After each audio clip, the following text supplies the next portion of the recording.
Hi అండి అందరికీ. అందరూ ఎలా ఉన్నారు? మీకు ఈరోజు నేను గుమ్మడికాయ, మామిడికాయ, పచ్చిమిర్చి వేసి పచ్చడి ఎలా చేయాలో చేసి చూపిస్తాను. ఇది ఒక వారం రోజుల పాటు ఉంటుందండి. చాలా టేస్టీగా ఉంటుంది. మీరు కూడా ఒకసారి ట్రై చేసి చూడండి. ఇది ఇప్పుడు ఒక గుమ్మడికాయ తీసుకుందాం. అంటే గుమ్మడికాయ అంటే ఫుల్ వద్దు, సగం చాలు. సగం తీసుకుని దాన్ని చిన్నగా కట్ చేద్దాం. ఇలాగ సన్నగా. అది మళ్ళీ లావు అయితే ఉడకడం కష్టమండి.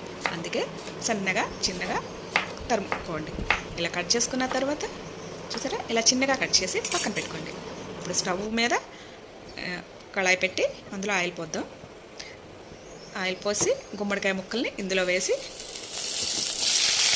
వేపుదాం. ఇలా వేసి ఇప్పుడు దానికి మూత పెట్టి మనం మగ్గనిద్దాం. ఇలాగా మ్యాంగో చెక్కు తీసేసుకుని అంత ఫుల్ వేయొద్దండి, సగమే వేయండి. నేను సగమే వేసాను. సగం ముక్కలు కూడా మనం కట్ చేసుకుని మిక్సీలో వేసుకోవచ్చు. నేనైతే దీంతో తురుముకున్నాను. సగం తురుముకొని ఆ తురుము వేసాను అనమాట. చూద్దాం ఈలోగా గుమ్మడికాయ ముక్కలు ఉడికిందా లేదా. ఉడికింది. ఎస్, ఉడికింది. ఇది మెత్తగా అయిపోయిందండి. ఇది తీసుకుని మనం ప్లేట్లో పెట్టేసుకుందాం. ఇప్పుడు పచ్చిమిర్చి నేను 10 పచ్చిమిర్చి వేసుకున్నాను. ఆయిల్లో వేపుతున్నాను. 2 మినిట్స్ వేపండి. ఇది నాకు ఈ కారంగా ఉంటాయి కాబట్టి సరిపోతాయి. నాకు 10 పచ్చిమిర్చి మీకు ఎంత అంటే అంత. ఇప్పుడు మిక్సీలో గుమ్మడికాయ ముక్కలు పచ్చిమిర్చి వేసి మిక్సీ పట్టేద్దాం. మిక్సీ పట్టేశాక ఇది ఇలా మెత్తగా అయింది కదా.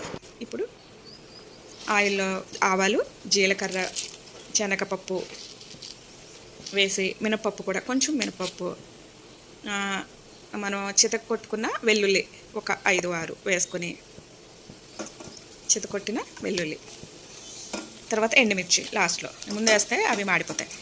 వేసి కరివేపాకు ఇది వేగినాయి కదా. ఇప్పుడు పచ్చడి వేద్దాం. అందులో మనం మిక్సీ